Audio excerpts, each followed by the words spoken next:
Thank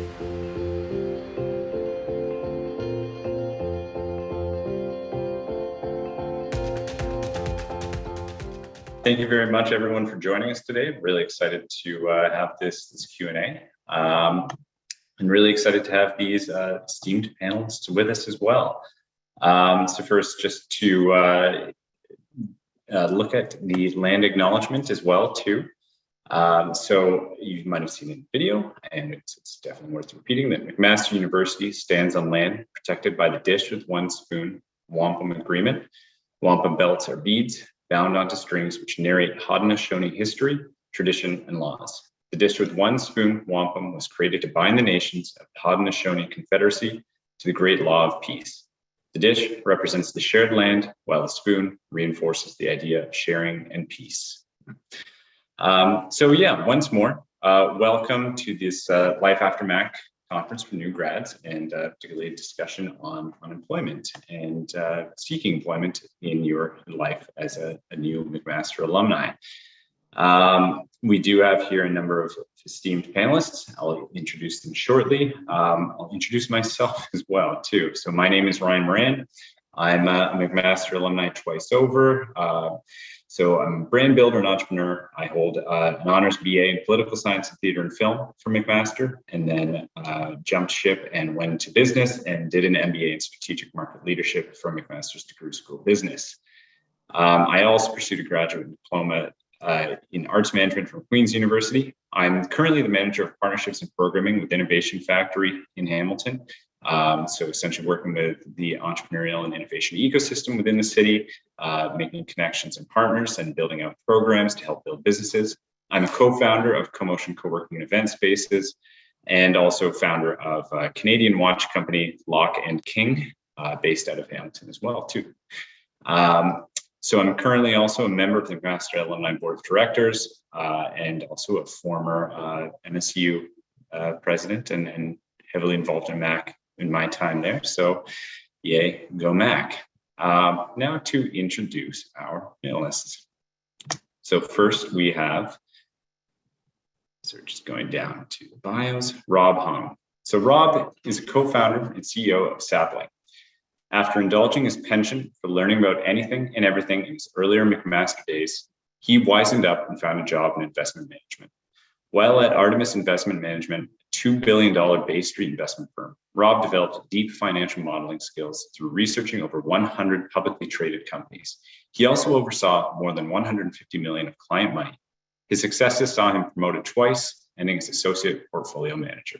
After 3 years at Artemis, Rob joined KPMG LLP, a senior consultant in their strategy and operations group, with the hopes of being closer to actual business decisions. There, he applied his modeling skills to a high-profile engagement while deepening his expertise in database analytics. When he got tired of seeing the inside of a plane every Monday and Friday, Rob joined Bell Canada Finance, supporting the wholesale business unit, where he and a colleague built most of the financial models, setting wholesale pricing on big deals with telecom resellers. Rob's university education began with a Bachelor of Arts at the University of Toronto. This was followed by a Master of Theological Studies, where he became adept at arguing the finer points of ecclesiology and soteriology. Rob went on to attain Chartered Financial Analyst designation and completed his Master of Finance from Queen's School of Business. His education continues, whether it's database query optimization, cost accounting, or Civil War history. If he's not staring at a computer screen, you can probably find him on the squash court, running on one of the few remaining routes from his North Toronto home, or worrying about the world's declining biodiversity. Welcome, Rob. We also have Adam Hahn. Adam has been an HR professional for the past 20 years. He has experience in a variety of industries, including manufacturing, transit, and financial services. Spending a large portion of his career with Hiram Walker and Sons Limited and Keolis, he has recently joined American Iron and Metal as their Human Resources Director for Ontario. Adam has extensive experience in labor and employee relations, organizational development, and compensation. Adam has a CHRL designation and graduated with honors degree in business administration from Wilfrid Laurier University, and is currently completing a Master's of Science in Industrial Organizational Psychology from Austin Peay State University. Finally, Last but not least, we have Meyer. Anne is a scientific recruiter at Stem Cell Technologies. Originally from New Mexico, Anne recently graduated with her PhD in molecular genetics from the University of Toronto in 2021. She worked in a developmental biology lab at the Hospital for Sick Kids using zebrafish to study scoliosis. During her graduate degree, she was an executive lead for the Life Sciences Career Development Society and currently is an active member of the Graduate Career Consortium. This extracurricular work began her interest in developing employer partnerships and helping scientists find meaningful jobs in industry. As a scientific recruiter specializing in research and development, Anne gets to combine her scientific background with her graduate career development interests while matching talented people with meaningful roles at Stem Cell. So welcome very much, Rob and Adam, to the panel today. And we'll look to kick it off in just a moment as I go back up. So what we'll do, first of all, to everyone also here, if you have any questions, please, as a reminder, use the Q&A button throughout the event. It assists with our Q&A flow. So there will be open question periods. We do have some pre-planned questions that we can start with. And that's what we'll do now. Start with those questions. And it's sort of open format. So Rob, Adam, Anne, if you would like to just jump in, unless you would like me to volunteer one of you the first question, I can absolutely do that. But I guess beyond my introduction, any of you would like to maybe touch on your career to date, give maybe a brief highlight or overview, something that you want to say particularly about as you kind of emerged from your post-secondary education into your career. Rob, you demuted first, yeah. It looks like, so. Yeah, sure. That's on you. Yeah, so one thing with the bio, unfortunately, it was longer than I wanted, but didn't really talk about what I'm doing now. So just to clarify on that, I'm running a financial modeling data analytics consulting firm. We're 14 people. We work with we're more than 50% US. We are hiring aggressively for it right now, so please contact me after if you're interested. But I mean, in terms of my career, I think that was a pretty good overview. Like I came out with a Spanish degree, a Master of Theological Studies. I was, didn't really know what to do. I thought I wanted to go into academia, but I really couldn't kind of get my head around how long it would take in order to become, secure a job where I was actually making enough money to even pay rent. So I was very concerned about that. I happened to get a summer job in finance. I found that I enjoyed it. It resonated with me on an intellectual level, which was very important. I didn't want to just, go to work and kind of push paper. So I kind of continued in that vein and, worked in 3 jobs, made decent money over that time, had decent level of enjoyment. There's some aspects that I didn't like in terms of, like in consulting at KPMG, there were aspects of the job I kind of didn't like. The hours are pretty excessive. And so I kind of, thought, oh, maybe there's a way I could do better in terms of consulting firms. So that's why I started Sapling. I'd say my starting point, BA Spanish, Master of Theological Studies, they did not help me at the beginning of my career, but boy, do they help me now. And that breadth that I bring, I got my Master of Finance, I got my CFA charter, like I'm a full-on finance professional, but I found that the people who just have the traditional background, maybe they're better at that, but their skills in terms of writing, organization, a bunch of other things that, those areas are lacking. So if you're kind of like non-business and you're coming into business, you might have some weaknesses relative to people coming out of business school, but you'll have some strengths. And the key is to find kind of an employer who values those things.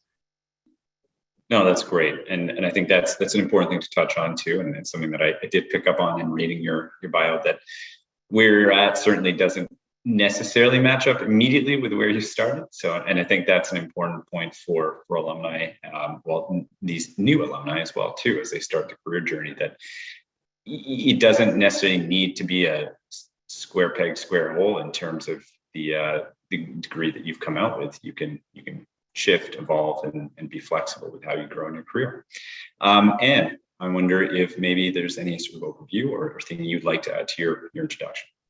Yeah, definitely. I think sort of similar to Rob, my background is now kind of, I'm using it still in my job, but it, maybe is not the traditional, career path for someone with, a science degree. And I think, similarly, being able to, during my degree, sort of figure out what I liked, what I didn't like, kind of helped point me in the right direction. And then, there was definitely some learning curve in terms of, getting into HR. I don't have any recruitment experience previously, but, having the scientific background and going through, a graduate program gives you skills still that, I've definitely been able to leverage in my new role. And I think that kind of, finding your strengths and being able to use them in different ways is definitely something to think about, and not just because you've only done lab work or just because you've only done, X thing, you can still shift and, just sort of have to find new ways to use your skills. Absolutely. Adam, anything you'd like to add? Well, you know what, I think it's very much a similar theme, right? So I did my undergrad in business more because I had no idea what I wanted to do. So wanted to do something that was versatile, etc. Did my co-op in insurance for 3 years as part of that and hated it, right? So went back to school to do a master's in industrial relations at the time and transition into HR. Actually, you know what, I was thinking of being an academic as well at the time, but the lack of income as an academic is never all that appealing. So very much the same type of thing. You certainly don't have it all figured out when you're in your undergrad type of thing, and you just haven't been exposed to enough. So it's really important to go out there, be willing to, do your master's, do postgraduate stuff, or try different things and not think that you're pigeonholed necessarily. Even in human resources, I started in labor relations, but I've transitioned to both, more the organizational development side of things and the compensation side of things over time. So, you're never pigeonholed necessarily into one career from your undergraduate experience or degree. That's great. Yeah, and absolutely correct. All right, the next question that I'd like to tease is, what advice, so to go from that where you started to where you're at now, and that sort of career evolution over time, and we've kind of already, I guess, touched a bit on this with talking about how you can be flexible and evolve and shift over time. What advice would you give your final year self, or thinking back to when you were a new grad and where you are now? What surprises, unexpected events stand out most for you in your career journey? So either advice or what were surprises throughout your career journey? Adam, you just left us off there, so maybe we start with you. I think the big thing was you really need to do something that you enjoy and feel passionate about. And that you want to spend the time and commit the time to, become good at, excel at, because it's gonna be a big chunk of your life, right? So if, and like I had just said, I'd gained all my experience suddenly in the insurance side of things, never wanted to spend any time in there. If that's not making you happy, don't be afraid to make that change, right? You're still young enough. And I remember, you're in your early mid-20s, and I was thinking of, going back to school and pursuing HR and being worried that, I was too late or too old or missing something. And that's just ridiculous, right? You're never too old to make those transitions and changes, and never be afraid of that, because it's more important. You're spending a huge chunk of the next period of your life doing this job. And if you're really going to, excel at it and be a success, you have to enjoy it. So make sure that you're pursuing something that you do ultimately enjoy. Yeah, absolutely. Rob, would you like to jump in? Yeah, I'd like to echo that. I mean, I found I was always very kind of driven, and I always thought I wanted to do med school, and I thought I wanted to do a bunch of things, and you're always as a student, you're kind of oh, if I don't get this grade and be at the top of my class, and the rest of my life is going to fall apart, and I'm going to be underachieving the whole time. you kind of get worried about that, and you think that there's all these like situations that are like, either this happens or it doesn't. If it doesn't happen, your whole life's trajectory is altered. I don't think that's true at all. I mean, I think ultimately the cream rises to the top, and I think our careers it's not like they're long, but they're not short either. They're not so short that it's like, oh, one decision and it's all over. And so you have time to explore, time to make mistakes. Like success in a career is like sustained effort and diligence over many years.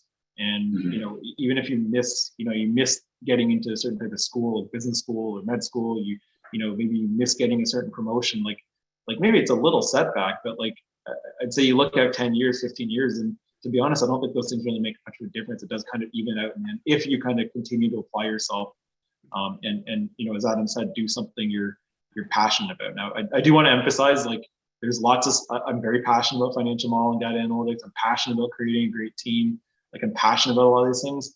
But boy, like if I was focused on like my daily happiness, like, you'd find yourself quitting like every other day, because there's a lot of stuff that the life throws at you. So you have to, so it's not just like that passion, but it's that passion plus like just straight on persistence. Like, this sucks right now, but I'm just going to keep going.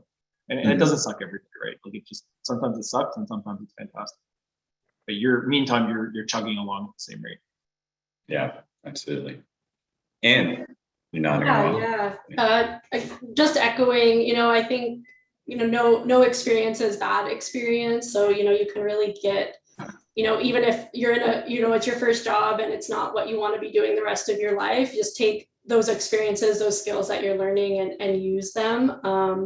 And I think the other thing is to, keep an open mind. Like, if you're in your undergrad and you think you're going to go to med school and do, XYZ, and if it doesn't work out, keep an open mind in terms of what are the other options, what else do I want to do, what else could I do, and I mean, also just like, think sort of outside the box of like how you can use your skills and go into different directions, and you don't always have to stay on like a set path that maybe is presented to you in school.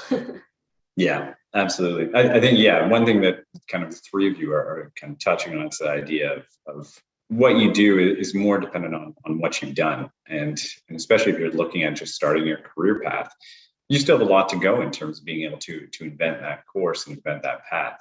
I know, I mean, when I was saying fourth year, now nearly 15 years ago, in a poli-sci seminar class, I think it irked me to no end the people that seemed to have it all figured out and knew what they want to do both that summer and for the rest of their lives, whereas I had no clue. Really, it's the story's written in retrospect when you look back and you realize, oh, that was my path. I think, Rob, you also kind of touched on something that's important too, is the idea of slogging through some things.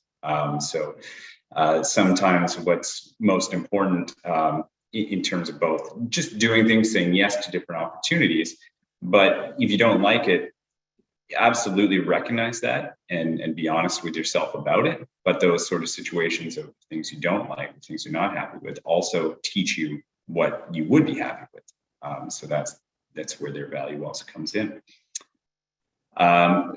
In terms of the job search, what strategies did you use to keep a positive attitude in your job search? Or as you went through your career, and maybe touching on, say, as Rob kind of identified those times where you're kind of slogging through something, what is the glass half full, or the positive focus, or the purpose that you use to keep pushing forward and evolving and developing and growing your career? Rob, maybe because you kind of highlighted that at first, if you want to touch on that. Yeah, sure. Like when I came out, it was like 2010, like I had a Master of Theological Studies in the BA of Spanish. I was not particularly marketable, and it was not like right now where it's still kind of gangbusters and people being hired very quickly. So I found it tough. Like, I'm a Christian, so that, like if you have a religious faith, I think that definitely helps. I think it's also helpful to recognize that, all the people who have jobs and buy homes and stuff, they're not all geniuses. They don't all work 24 hours a day. It's, like everyone kind of does okay in Canada, which is, one of the amazing things about living in this country. So, kind of take a step back and maybe it'll take you 3 months or 6 months, but I mean, it's back to that thing about slogging, like just keep sending out resumes, keep taking interviews. I mean, I think I had like 25 interviews before. Actually, after I got my first job, I worked there for 3 years, and then like I was trying to find something else. That's when I went to KPMG. But like I think I had 25 interviews, and like they were all no's. And I think part of the problem was I wasn't making small talk. Like I'm very to the point with stuff, and people want like, oh, how are you doing? How's the weather? Like I just refused to do that when I started these interviews. So I think it automatically, like the second I got into the interview, they'd already ruled me out. So like there's little, and then the next time around after I left KPMG, like I had like 2 or 3 offers kind of lined up, and it wasn't even a particularly buoyant job market at the time. I just kind of did that little thing. So I think if you have like a friend who's kind of very frank, or like a parent or someone, do some practice interviews, and like, if things aren't clicking, and just someone who isn't afraid to tell you the truth, and kind of work on that. So I think that's helpful as well. But you just have to keep at it. Like eventually people get jobs. Like so your life is not going to be, you're not going to be unemployed your entire life if you are right now. Like it does get better, but you gotta put in the effort. Yeah, absolutely. And yeah, I think just to add, definitely I found talking to people, I did a lot of like informational interviews to figure out what I wanted to do just in general, but just talking to people, especially people who were like recent graduates, they're like, it took me 6 months to find a job. Like, and so it was just sort of helped me get sort of expectations, and also just a mindset of like, people have done this, I can do this. Like, again, it takes time, and in the moment it seems like nothing will work out, but really in the long term things do work out. Maybe not the way you expect, but again, like you're not going to be struggling forever. It just sometimes takes time, which is not always easy to hear. But I think I found talking to people, just even just hearing like what they did and what their paths were, and I feel like that helped me kind of figure out like what to expect even, and that just sort of that mindset also helps too in terms of keeping your hope up, I guess. Yeah, absolutely. Adam, anything to add there? Well, I mean, I think back when I was coming out of grad school. So I was in Iowa at the time. I went down to Iowa State to do a master's in industrial relations. I was just married, mostly broke, with a thesis going absolutely nowhere, and wanted to and sick of living in the States. So wanting to move back to Canada and start your HR career with zero HR experience at the time, right? And I had turned down a couple offers in the U.S., that type of thing, because we just didn't want to be there. And it was scary and stressful, and you just had to keep grinding away, right? And the thing was, something new would be posted, every week or so, right? And so you get your hopes up again, and it would go that way, and maybe you'd get your interview, or maybe you wouldn't, or whatever. But you just had to keep grinding, being positive, and putting yourself out there. And eventually, took a few months, but we found it. And you have to be open to, look, you're not going to get your dream job perhaps as the first job, maybe not even the second job, maybe not even the third job, right? You've got to be willing to, look at contract stuff, look at temp stuff, look at locations that maybe aren't your ideal location to live in, because what you're trying to do is just get that experience, and you have that ability, early on in your 20s still, where you're not as tied down with certain things to do that. And so you have to be flexible that way. Otherwise, it's going to be a lot longer slog for you. Mm-hmm. Yeah, absolutely. I think two things too that Rob and Ann as well touched on. First, actually, just the one that Rob touched on is the idea of also the casual banter going into an interview. I think what I always found was important was just kind of to build on that, the idea of just being a three-dimensional person at an interview as well too, which is both that casual banter, but also it kind of connects to your involvement within a community and just doing things outside of looking for a job too. So opportunities open up by what you do, and that's not always necessarily related explicitly to interviews, but also your involvement in various communities and circles that you might find yourself in. So being able to converse is important and have experiences to talk about. The next question is kind of about, it goes into a bit on networking. So Anne brought up something there that I want to kind of zero in on before we do, and maybe I'll put the pressure on Anne to explain a bit. Informational interviews. So those are, in my experience, and I think a lot of people's experience, very important, and very important related to networking, but also just kind of building your own personal support team, let's call it. So, and would you like to maybe talk a bit about informational interviews, just in case there are people on the call and panel who, or not panel, the call who don't necessarily know? Yeah, definitely. And also just in terms of that, like community involvement, I think that also really helps with networking, because you're actively working with other people for like a shared goal. And I think that also starts building your network and your interests and sort of figuring out maybe where you want to go. And I think that's also sort of an important aspect of just networking in general. Yeah, so in informational interviews, I definitely have found them to be very important. Mostly, again, as the name suggests, to gather information. This isn't like a job interview or you're not demanding work. Really, you're reaching out to someone and asking if they can sort of share what they do in their career, how they got there, and sort of see if what you might need to do to get to where they are, and also just if what they're doing is even of interest to you. And so, yeah, I found, I would attend sort of like these panels.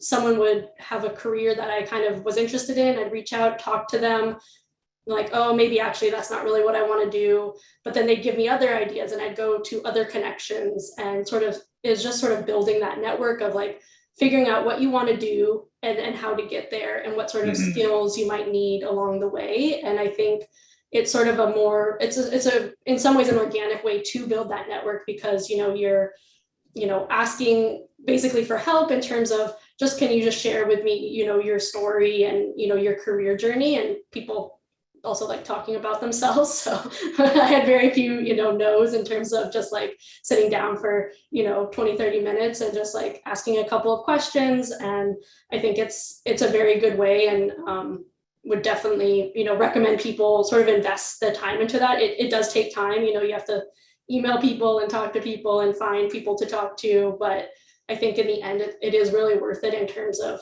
better understanding the jobs that are out there that you might be interested in, and then, yeah, how to potentially get there as well. Yeah, absolutely. And that's it. The work in the informational interview is the Googling and the LinkedIning of identifying the people that you want to talk to. But yeah, just to reinforce, as Anne was saying, the purpose of an informational interview is really to just learn from people, learn their career path, their story. It's definitely not good form to ask for a job in an informational interview. Stay as far away from doing that as possible.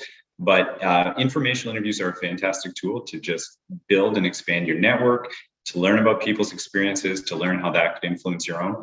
And the spin-off benefit, especially if you do not ask for a job, is that ironically, chances are that increases the chances that they might either recommend you for one or tap you for one down the road.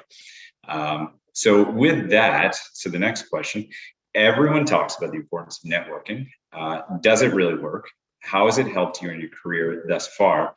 What advice do you have for new grads on that? And related to the idea of informational interviews, what tips do you have of how to go about networking and build your network? And actually, oh, sorry. Was that Adam or Rob? Okay, let's stay on the Anne train. Anne, go ahead. Okay, no problem. Yeah, I think that like networking is quite important, and actually like pretty much similar to what you said. I was doing informational interviews, and about 6 months later, someone I had talked to was like, we have a job opening, based on what your interests were and talking to you, I think you might be a fit. And obviously that didn't get me the job, but it sort of had that first initial step, and they had already met me. And again, that was 6 months prior, and I was definitely not like asking or looking for a job at that point. I was just trying to figure out what I wanted. So I think there's at least for me, it has like paid out in terms of spending that time networking and talking to people. Definitely. I mean, yeah, I think sort of going back to that community involvement, or at least for me, that was like also very important, because it was through that, like doing extracurricular work, that I met people that I could then initiate those like informational interviews, and they connected me with tons of other people. And I think that, having a few connections that know you and know how you work is a really good start, so that, you have a bit of a rapport already, and then they're willing to recommend you to other people to talk to. And then again, it sort of just builds.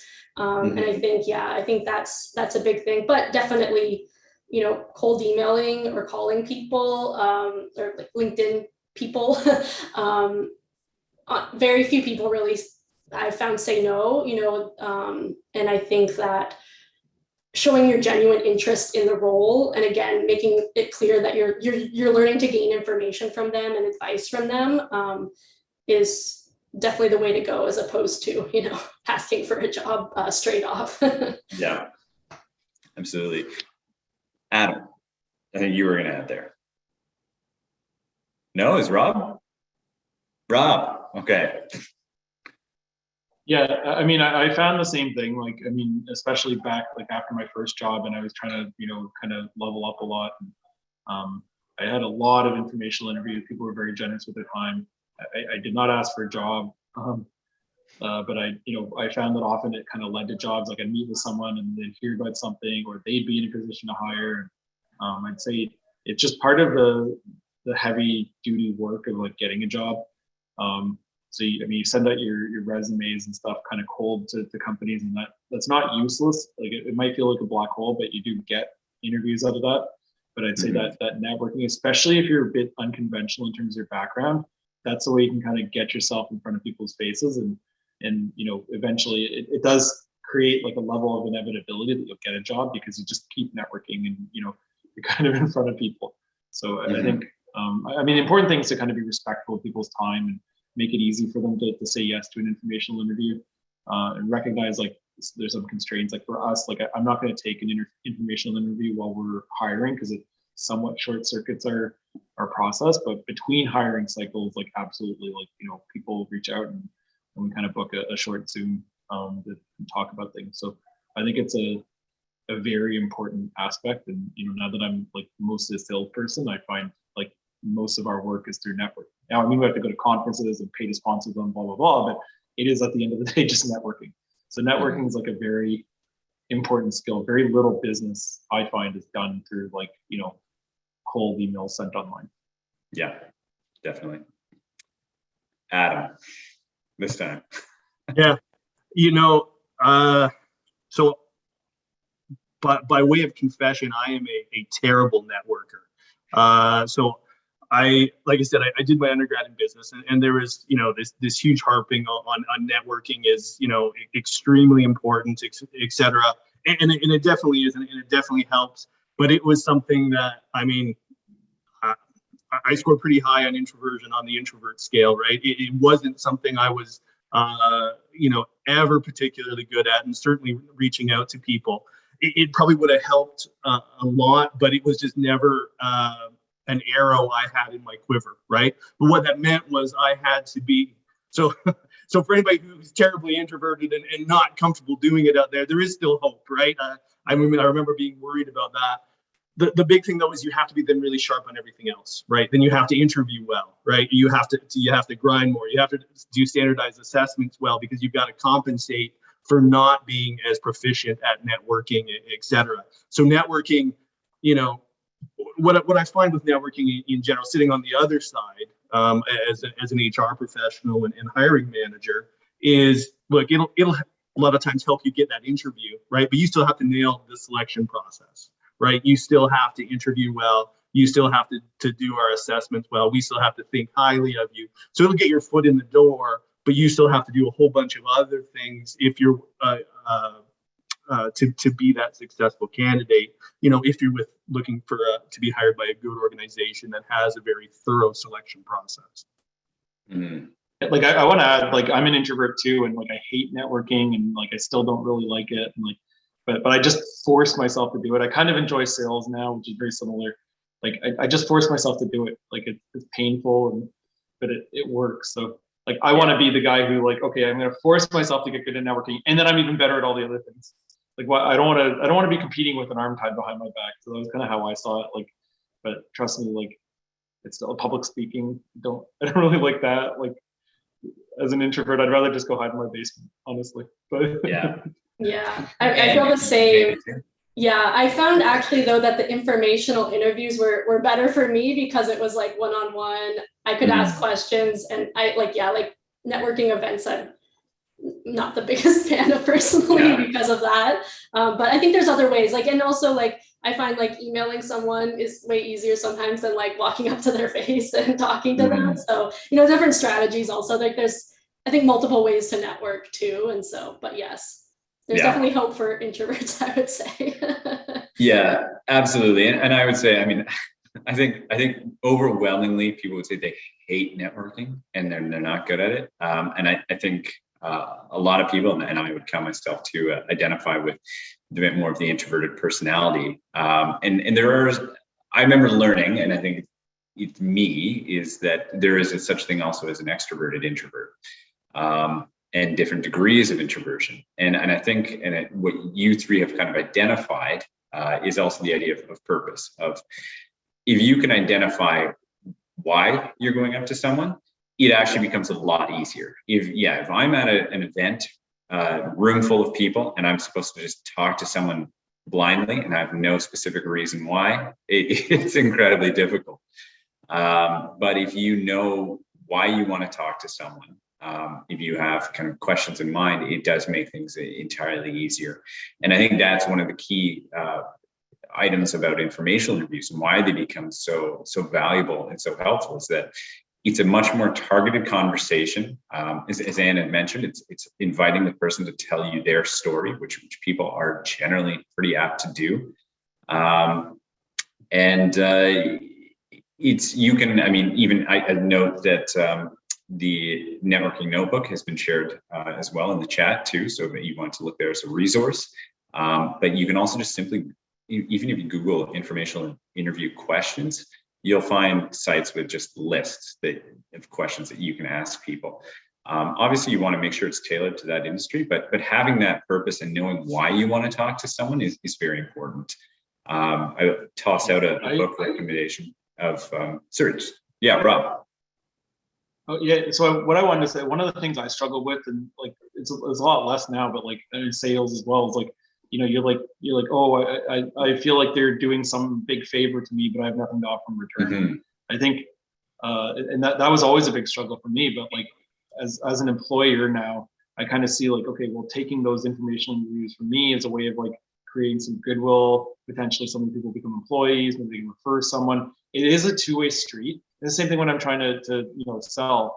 It's like I'm not actually wasting their time. They might have a need. If they didn't have a need, they wouldn't talk to me.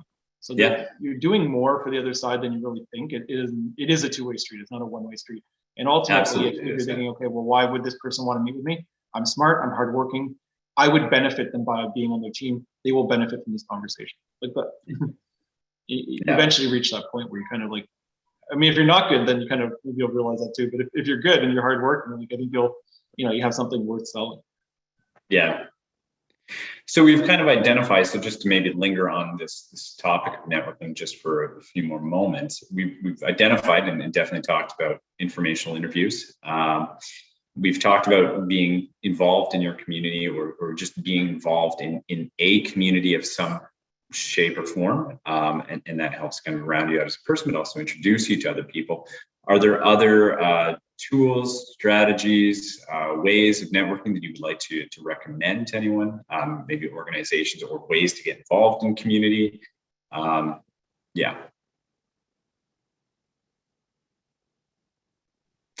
I can go first. Sure. I think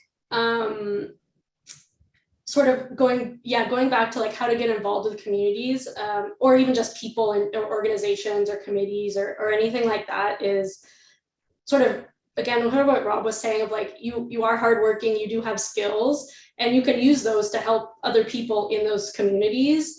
And I think that also, brings, it's a two-way street. Like you're offering help, and then from there, you will likely have other doors open up in, various ways. And I think sort of offering yourself, you know, and your skills and knowledge is often a good way, especially to start, you know, if you're, you know, even if it's just volunteering for like, but yeah, something, you know, like a student organization, you know, it might be, you're just offering yourself and your time, and from there you will gain skills, and you're also helping them as well. And I think that is a good thing to start with. Absolutely, yeah. Adam. The other thing, probably your professional associations type of thing, right? As an HR professional, you know, utilizing and leveraging the HRPA. There's a lot of times there's volunteer opportunities, that sort of thing. That shows your engagement in that occupation, et cetera. It can get you some transferable experience. It can help you connect with other professionals in that industry. So, you know, I always, you know, consider that as a potential option to further your network, or, you know, for opportunities to develop your skills. Mm-hmm. Absolutely. Rob, anything to add there? No, I think I said what I wanted to. Okay. I think I would add to that, yeah, related to Adam's point about professional organizations and associations. I know when I was coming out in sort of the late aughts, there's growth and somewhat explosion of young professional groups as well. So it's the development in Hamilton, for example, of groups like Hamilton Hive. A lot of organizations like the Art Gallery of Hamilton or the Art Gallery of Ontario had individual young professional circles or young patron circles, things like that. So look out for those sorts of groups. I mean, we have one, just to plug McMaster alumni, one right here that Ian on the call can certainly speak to, MAC 10. So young alumni for McMaster. They do events, they do programs, they help meet and greet.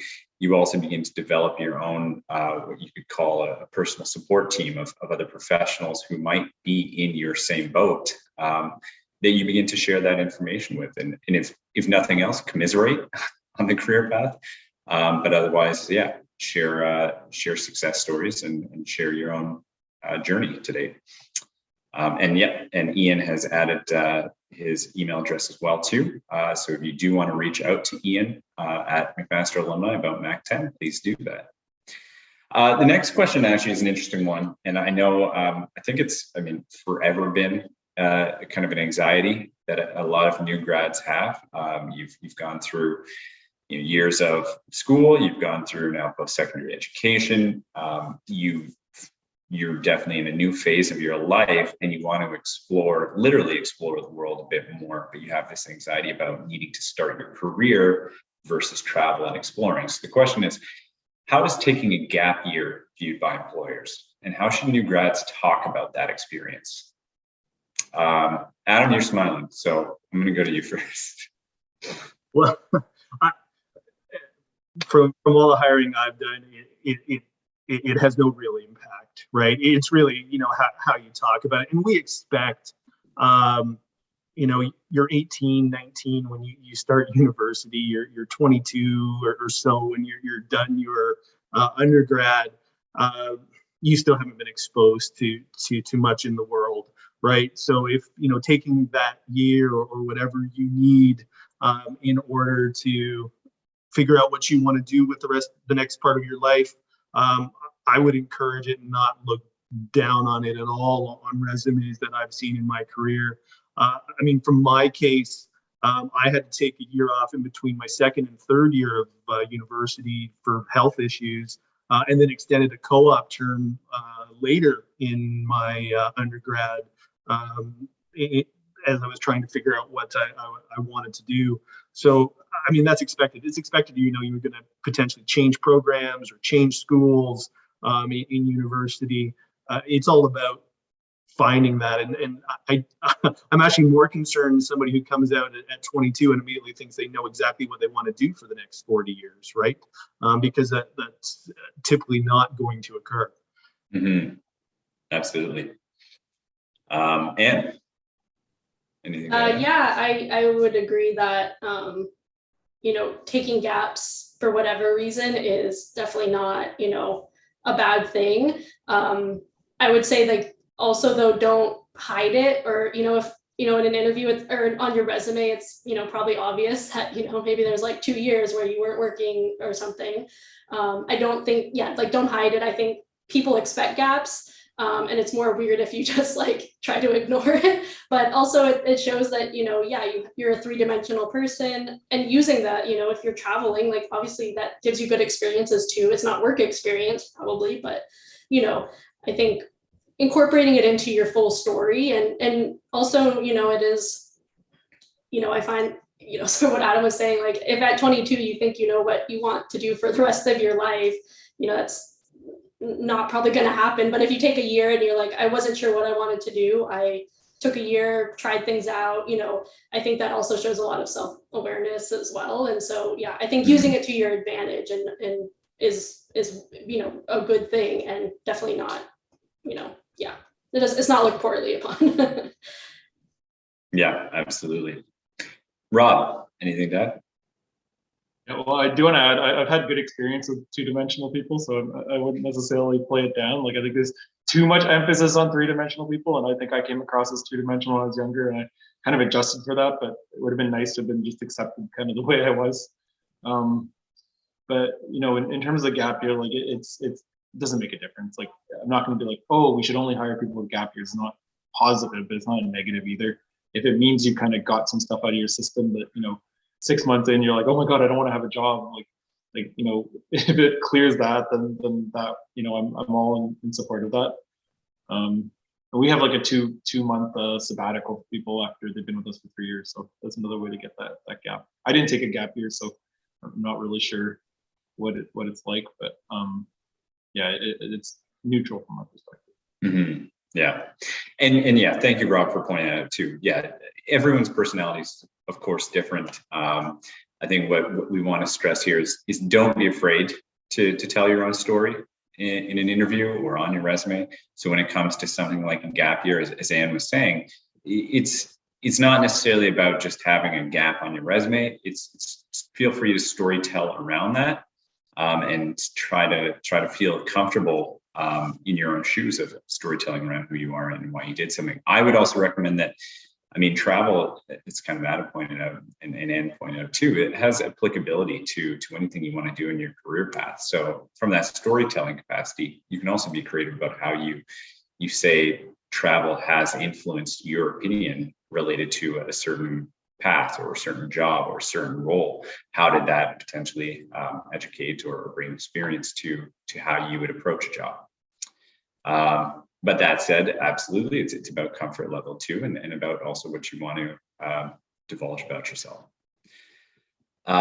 In terms of the next question, so changing gears just a little bit, we're, I think, entering a very interesting phase also for people looking to start their career, given, of course, the past 2 years and what we've all collectively been through. So when I started this question by saying competitive labor market, I feel like that has a significantly different meaning now than it might have when I was entering the job market or when this reviewer entered the job market. So I'm really interested to hear how you kind of approach this question. So in a competitive labor market, how can new grads stand out when applying and interviewing for positions? Rob, I wonder if you want to start. Yeah, I mean, I think it's helpful to have like a good like a decent resume, but I mean, it's not like a showstopper for us either way. Like at the end of the day, I find that the most important thing is like people come prepared for the interviews, so they should know why they're applying for the job. They should know something about the company. I talked to someone recently, and I could tell they were like looking at like the screen to talk about what our business does.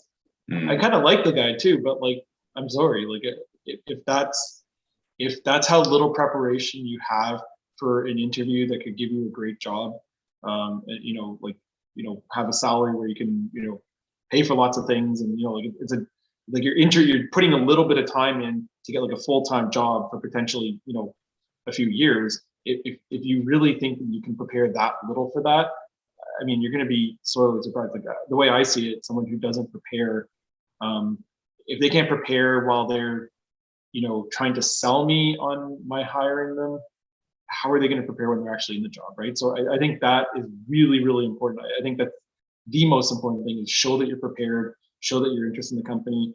I get you're interviewing like 30 other companies, but each one you should prepare for.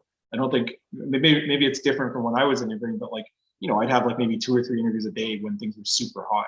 I wouldn't have like, I don't know, 16 back-to-back 30-minute interviews or something. So you should put the time in and show that you're interested. It probably takes 10 minutes. Look at the website. Yeah. Anne, should to jump in? Yeah, no, I definitely agree being prepared. I think even, again, like the resume is, it's hard. It's not gonna, probably like make or break anything, but at the same time, I think showing that you've looked at the job and you've sort of somewhat tailored your resume and spent time on it, and it's not just a generic resume that you sent to 20 places, but even if it's just little tweaks, I feel like that goes a long way in terms of showing that you're prepared, that you want to do this. I know some people have different opinions about cover letters. Like personally, I think that they're quite useful, especially if you're like sort of switching, like if you're, we're in science and now you want to be in HR, just to sort of show your motivation. And also I feel like it shows that you have spent time looking at the job or the company, and you're like, this is, why I might be a good fit. And I think, again, it's not going to get you the job or the interview, but I think that showing that you care and that you have put time into it does go quite a ways. And then again, at the interview stage, you've looked up the company or the interviewers, or you have a little bit of, or even if just like your questions are good, you have some questions that are tailored to this company and this position. I think, that kind of stuff does definitely go a long way. Yeah, absolutely. Adam.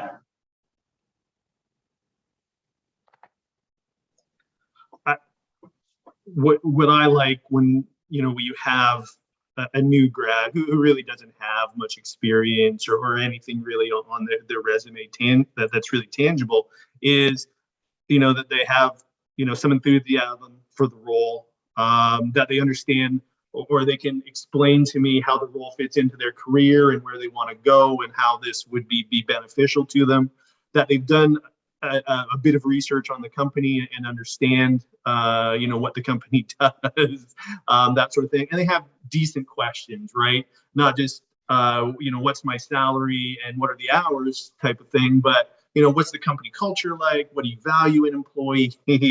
Those sort of things where you've got the more mature, sophisticated questions, so you can see that they're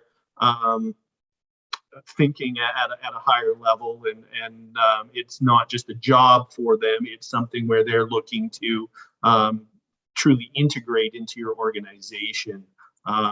Really comes across well, and then obviously the better you get at interviewing, right, and connecting with the interviewer helps as well. Mm-hmm. And I know a phrase comes to mind that I don't want to give people on the call any sort of anxiety, but there's an old saying that the worst way to get a job is to apply for one. So especially in the kind of the modern age of job boards and multiple different types of job boards online. And I think something that Rob touched on, the idea of actually Zoom interviews, which is sort of an entirely new thing. I mean, certainly remote interviews did exist prior to the pandemic, but they're now a much more significant part of our lives. And also applicant tracking software. So I just want to stay on this interview topic for a little bit more. So specifically with both remote interviews, so getting to the interview stage and how to stand out, particularly from a Zoom capacity. So I think what we touched on already, the idea of knowing the company and asking questions about it, very like 101 type interview importance. But in terms of standing out on a Zoom interview or a remote interview, how do you do that? And when it comes to applicant tracking software, if the three of you have any experience you'd like to discuss with that and certain tips or points to really highlight with applicant tracking software. Maybe Adam, if we want to start with you. Geez, where to begin on that? With the remote calls, etc., and the remote interviews, it makes a huge difference. Have a good internet connection, right? Have your kids being able to work, etc. I find, when you have issues where you're struggling with communication, etc. throughout that, you try to adjust your scoring of that candidate, but invariably it is a poor interview and it makes that poor impression. So being a professional location, I've once had somebody take their interview in their car while at a dealership. It was getting repaired or something, and it doesn't set the good tone for it, right? In terms of that sort of thing. So you need to be cognizant of that. You need to take the time, find the right place, and be ready and prepared for it. No different than you would for a physical in-person interview, right? You look at it the exact same way. Applicant tracking software. You want to make sure your resume, has the appropriate words and terms in it so that, it's quickly and easily findable for anybody going through that software when they do have to headhunt, etc. So what you may want to do is, if there are particular jobs that you're interested in, right, see what those job descriptions, what type of terms they're using, what they have, so you can frame your experience that way, and use similar types of terminology. Yeah, absolutely. I think that's a very key one, is that identification of specific terms. Look at the job post that you're looking at and really try to, you don't have to literally match your resume to it, but look at those keywords and making sure you're placing them in there. Rob, you were the one who brought up the Zoom calls to begin with. Would you like to touch on it? Yeah, I'd say the audio is important too. I'm hoping my audio is good right now, but I'd say with Zoom, you have the option to call in. Usually I'd suggest calling in. It's really difficult when I can kind of hear you, but I kind of can't. And then do I say something? And so it's, audio and internet connection, those two things together. The audio does get around the internet connection, so your face can be frozen, but you're still talking. So I would suggest phoning in. That's usually my practice, where I know that something's kind of higher stakes. Beyond that, I can't say as much. We just implemented our ATS, so that's a new initiative. We're 14 people, so we don't really have an HR team. We have an HR consultant, and then a few people do HR stuff, including me doing interviewing. But yeah, I think just put your best foot forward on the Zoom call. Now, I would be impressed if someone was taking an interview from the car. If they're like, this, I'm going to be driving to this place at this time, I can pull over to the side of the road. Okay, I'm impressed actually. But yeah, if we gave a bunch of options and you selected one and you were indisposed at that time, come on. And anything to add? Not much. Yeah, treat it like a regular interview. It can be awkward or, and technical things happen, but I think being as prepared as possible, and, also showing even if it's just wearing a nice shirt and making sure your internet's good, I think it does go a long way. And even if things are out of your control and don't work, doing as much as you can to, control what you can and make it, as prepared as possible, I think is good. I don't have any experience with ATS. We don't use that. But to be honest, it's sort of similar. If people are reading your resume, they're probably reading lots of resumes. I know I do. And, if you have certain keywords, especially if it's, if the job is looking for certain skills or brings up certain things multiple times, have that in your resume, because good chance that's what people are looking for. And again, the good resume kind of helps get that foot in the door. Obviously you have to carry it through the interview, but sort of, if you can match as much as possible on your resume, obviously without lying or anything, but highlight what's relevant that you've done that's with the job. I think that's still, even if people are looking at it, it still can go a long way and shows that you've taken the time, and you do also understand that sort of terminology, or how to speak that language of the field, and I think that helps a lot too. Yeah, and I think what you touched on too, whether it's ATS or whether it's not, the point is, even if it's not, people are going through a lot of different resumes and applications for roles. So I think what it's really about is being blunt and making it clear what people want to see. So you understand that the person on the other end of that resume is looking through, potentially tens, 20s, hundreds in some cases. So you want to make sure that if they've asked for market leadership or social media management or XYZ, that those words are in your resume, because that's what they're going to be looking for. And that's what the software will pick up. That's what a human eye will pick up as well too. So making sure it's there. I think one thing Adam touched on too, that I just want to point out, similar to ATS in sort of the resume and online application process, but also just in the interview process, is Adam had mentioned scoring. So by and large, especially for large organizations, interviews have a scoring rubric associated with them. So when a question gets asked, chances are there's a scale of 1 to 5 of how close you're getting that answer.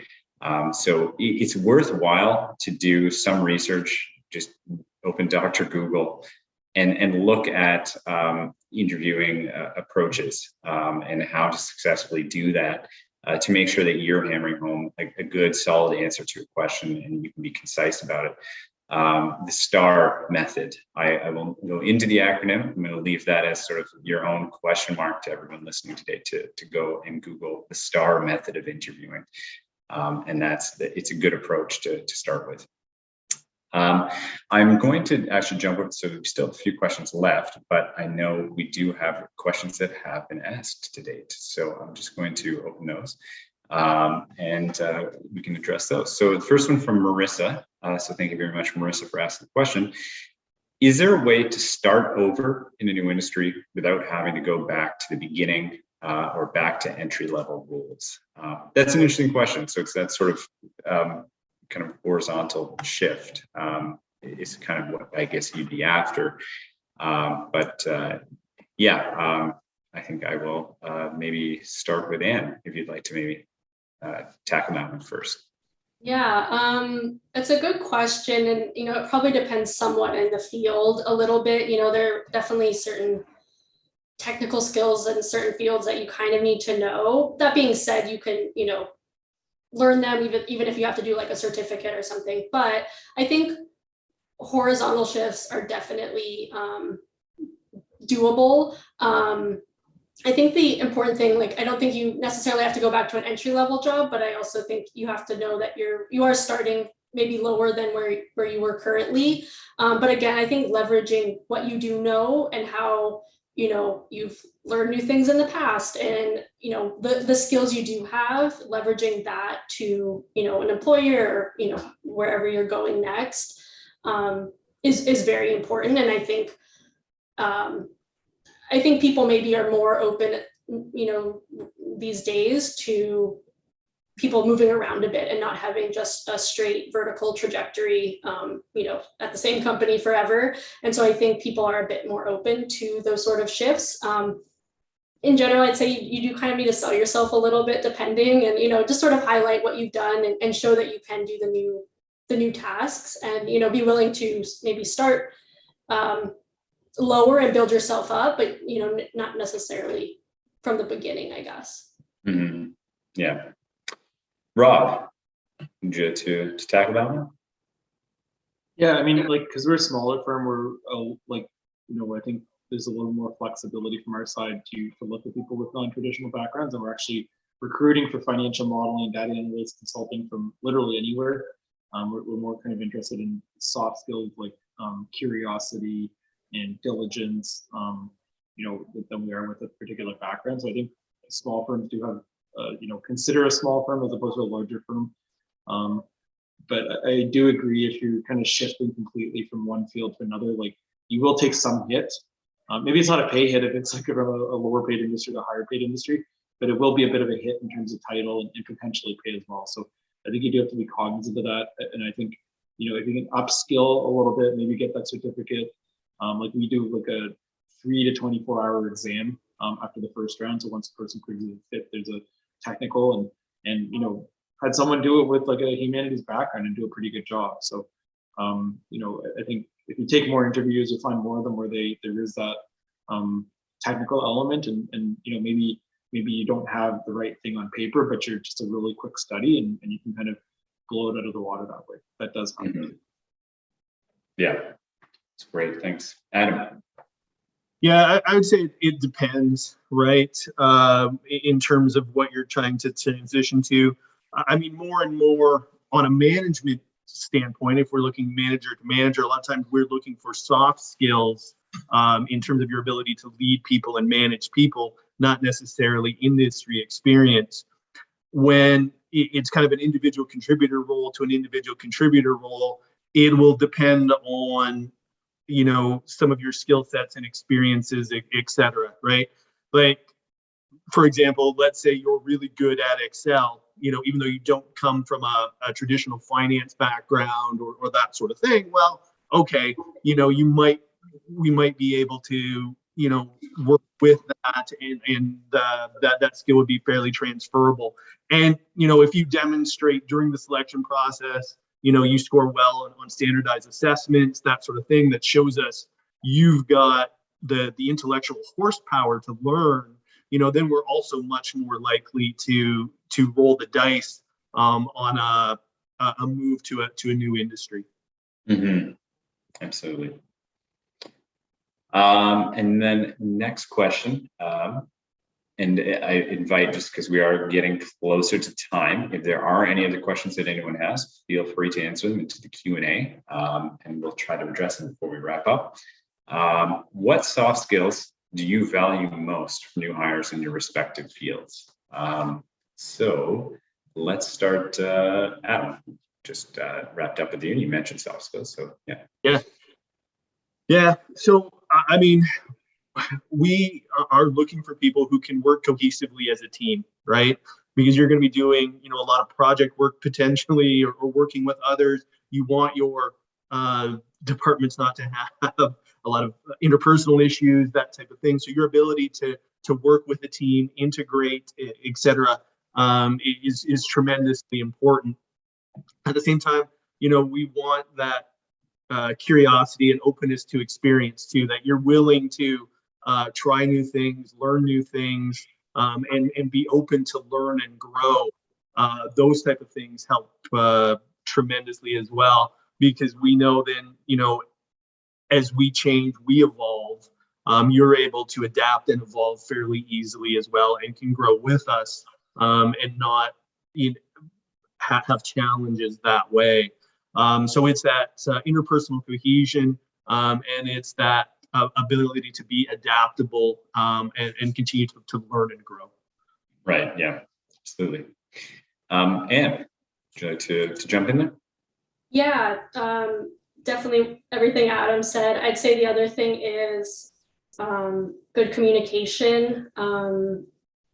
I have found that people really, really prize that, definitely, at least at my organization. And I think, being able to explain either your projects that you've done, your past work, or why you're interested in this new position, or, just being able to explain things concisely, cohesively, clearly, that really goes a long way. And yeah, I think, and also, like, people also want to know that you have good written communication. Obviously, that's a bit harder with interviews, but that's also where they're looking at a resume. If there's a lot of misspellings or anything like that, I'm not going to say it like completely throws you out of the pool, but I think people do take that into consideration, and in terms of just looking at the full communication picture. And I think, even just like emails and everything like that, like little things they can get. And I think, yeah, clear communication just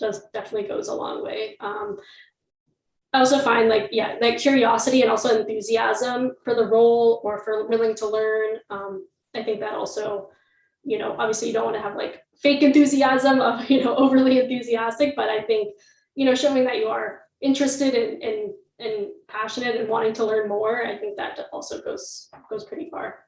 Yeah, I think actually you touched on something there that I just want to highlight before jumping over to Rob, and actually connects to something Rob kind of started out with when talking about his own path. The idea of just spelling, clear communication. it's not, sometimes it's not necessarily soft skills that you value, but it's also what can immediately detract from how you look as an employable person. So making sure that yeah, if you're not the strongest smeller, there we go, not strongest speaker, or if you're not the strongest grammatically, that you are using any tools available to you to make sure you are either upping those skills or giving it a pass through first. Rob, would you like to wrap this one up? Yeah, I'd actually say some of our stronger performers are very bad spellers, poor grammar, even for people who are, in some ways, people who are born else like with English as a second language are better with grammar than the people with English as a first language. But both of them, like, you know, all of them were actually pretty good performers. So, I mean, I think it's helpful. I think it, you know, it's a mark of diligence, but it's not necessarily been for us fatal to have poor grammar or poor spelling. And if someone has English as a second language, or definitely, you know, we kind of account for that as well. So we don't expect the same stand. I mean, it's just not possible, right? If I try to speak, I can speak Spanish, but you know, my language is not going to be nearly as good. But I think diligence is really important, like checking your own work, double checking and triple checking. That's really important for what we do. Curiosity is really important. And we're really trying to filter out like just decent people, like, you know, so we try to check that. We kind of look at, you know, we had one person like follow up like 4 times with my assistant, like on the same day. And it's like, this, you know, you're out, like you're out, like, I think we were already kind of like, you know, on the fence, but it's like, you don't treat someone like that. Like, it's unreasonable. So I think show that you're a decent human being, and you know, kind of as Adam said, like you have to work in a team. I mean, our work's pretty independent, but still, like, you know, you're gonna have someone managing you. You're gonna be working with clients. Like we don't want a jerk. So I think you know, that I don't know if that's a soft skill per se, but I think that's, for us, that's very, very important. Yeah, no, I think it's how to win friends and influence people. Is if ever anyone wants to read that, I think it still very much stands of just how to treat people, how to be nice. There's no sweeter sound than a person's name too. So addressing people just by their name as well. So if you ever want to read that book, I fully recommend that. Quick fire questions just in this last minute. So it's just yes or no, single answer. So all mics on at the moment. This one, I mean, this one's challenging. So let me jump from there. Don't leave a job until you have another job. Yes. Depends. Depends, yeah. That's okay.